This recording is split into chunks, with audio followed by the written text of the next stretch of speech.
Hello everyone, this is Arto back with another Raiders video. In this video, I would like to talk about the Raiders O-line and its, current state, and some news that was talked about this past week with, rotations, who's playing where, who's in practicing where, OTA starting up. So let's start off with the first topic, which is Andre James and the center position. Now, a lot of people are saying maybe Andre James will get replaced at the center spot. But the way I see it, Andre James is the second best O-lineman the Raiders have. So I think he'll definitely continue to start at center there. And, people are talking about Parham being a center in the league, but I think he's more suited to be a guard. So then when you look at guard, you also talk about Denzel Good. Also talk about him getting cut maybe. That's been raging on since February, even though I think it's pretty dumb since I think he's the Raiders' best guard. So I think he'll play left or right guard. He played left guard most of the 2020 season, and he was going to play right guard this whole season before he tore his ACL in week 1. But now he's fully healthy, according to reports. So I think he'll definitely be a guard starter next year. But then, that leaves Leatherwood, who is listed on the OTA rosters as a guard/tackle, and he has been working with the tackles at the beginning of the camp. So this is not really saying that he'll be the right tackle for the Raiders this next year, but it's more saying they're trying him at tackle first before they make a decision on if he's going to play guard again or tackle. So if he does play right tackle, I think then you definitely have your two starting guards of Denzel Good and Dylan Parham. But if he's playing guard again, then I don't know where that leaves Dylan Parham, because I don't think he's a better center than Andre James. I think Denzel Good is still the Raiders' best guard, and Leatherwood, if he's not playing tackle, must be starting somewhere, right? Because he's still developing. He was a first-round pick only 1 year ago. So I think if Leatherwood can do good at tackle, that would be the best option for the Raiders. But we'll have to see what happens first in camp. The next topic is Daryl Munford, who the Raiders drafted in the 7th round. He played guard his last year at college, but he would have definitely gone a lot higher than the 7th round if he either committed to the draft after his 2020 season, or 2, played tackle again in 2021.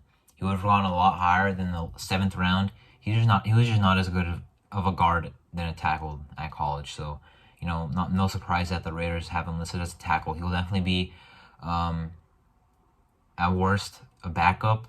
But I hope they can turn him into a swing tackle, because I think we need that backup right tackle, and we still need a starting right tackle. If it's not going to be Leatherwood, then it's going to be the other one guy that I'm about to bring up here. But, if they make Daryl Munford at least a backup right tackle, maybe he can try and develop into trying to get that starting job.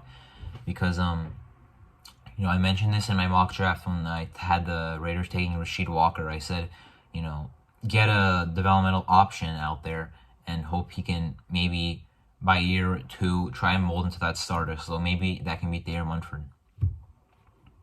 Next is the two guys I want to talk about, actually, but different reasons kind of. Bam Mussolini, the 26-year-old UDFA from Utah, and Brand Parker, who the Raiders re-signed, is going into his 5th year with the Raiders. So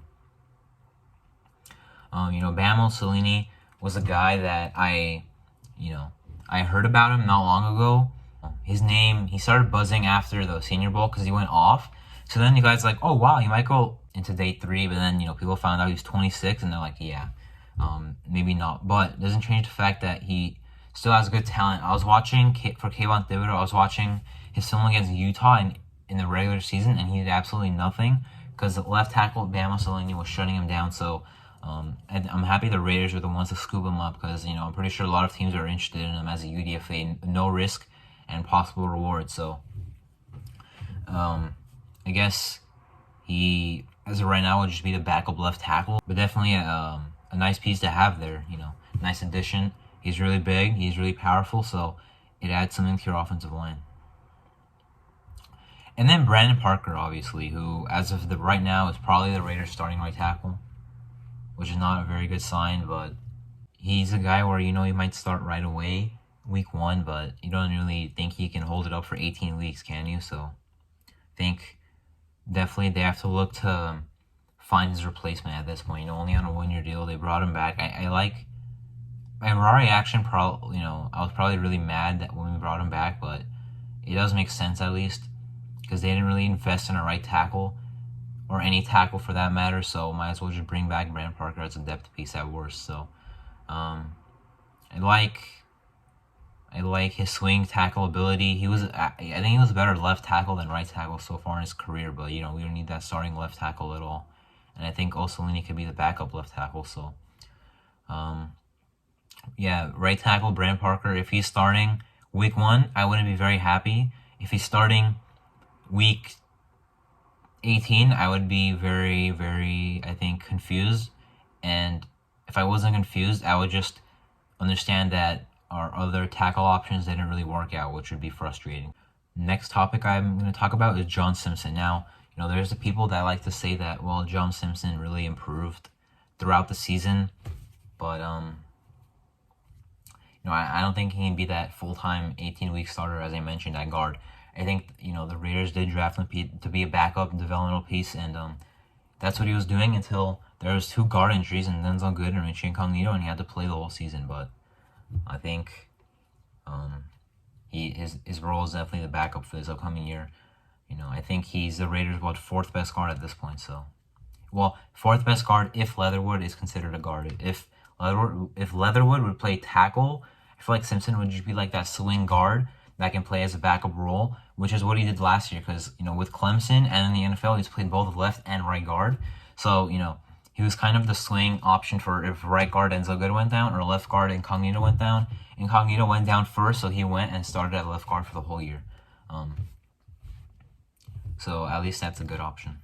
Next is actually a popular topic, in Daryl Williams. Now, I wouldn't really say I'm buying into the Daryl Williams hype because I've been a fan of Daryl Williams. Not really a fan of him himself, but, a fan of his work. When I heard the Bills cut him, I thought that I was surprised, actually. I thought he was a lot better there than he was, but, he's still out there. The Raiders have an extra $20 million coming in only a couple days. So I think that Daryl Williams will definitely be easily the starting right tackle for the Raiders right away. Maybe they'll wait and pick him up. Maybe if Leatherwood doesn't do good in camp, and then move Leatherwood to guard, and then have Daryl Williams as the right tackle. I'm not sure, but I would love that. I think he would be a very good option, and I'm surprised he's still out there. So finally, we're gonna round it off talking about the whole offensive line, how it's looking from the left tackle to right guard. Besides the left tackle and maybe center, it's not as set. The interior O-line from left guard to right guard, it's not set. However, you have your options. Parham can play center or any of the guard spots.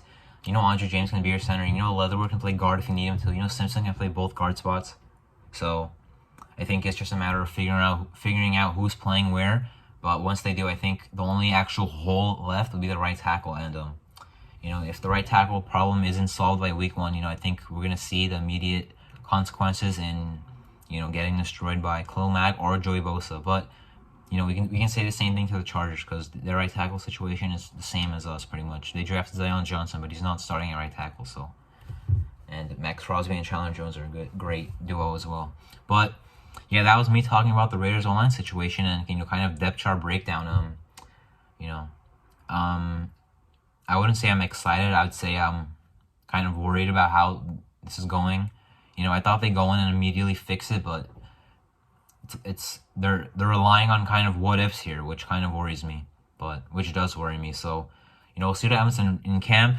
We'll see what happens in preseason. In preseason, I'll be looking for number 66, Dylan Parham, a lot. See how he's doing. This core definitely has some, improvements to make. But yeah, that was me talking about the O-line, and thank you for watching.